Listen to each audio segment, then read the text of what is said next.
Ay mga kawalwal, good afternoon. Alam namin tortang talong mga kawalwal.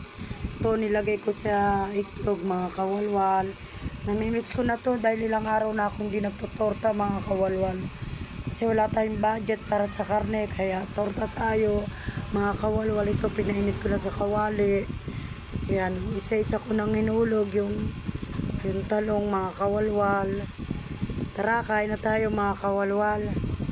Kaya ito, torta-torta, yan. Marami na ako nagawa mga kawalwal. Para ulam namin to, mag-iina.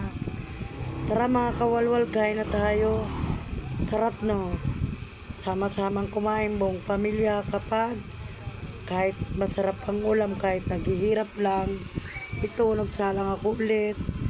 Kasi marami ako nagawang sa torta mga kawalwal.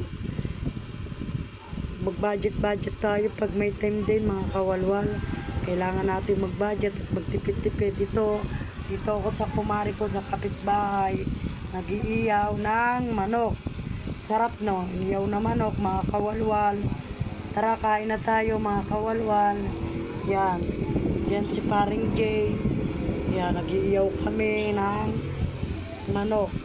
Kaya ito, sarap to ulam mga kawalwal. Kaya ito, payaw-iyaw na lang pag may time mga kawalwal. Ito, todo pay-pay siya mga kawalwal. Ito, nagprito akong isda mga kawalwal sa gabi naman. Ito ang ulam namin mga kawalwal. Masarap ito pag may gulay mga kawalwal.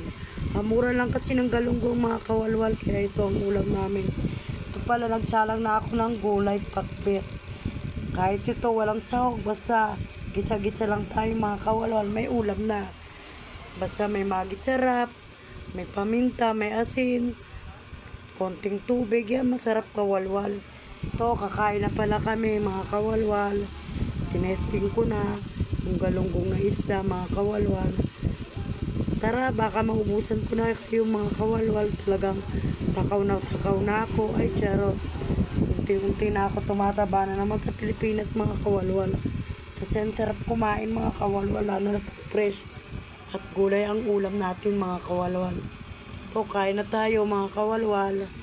Yan, sarap kumain talaga. Maraming salamat sa panonood mga kawalwal.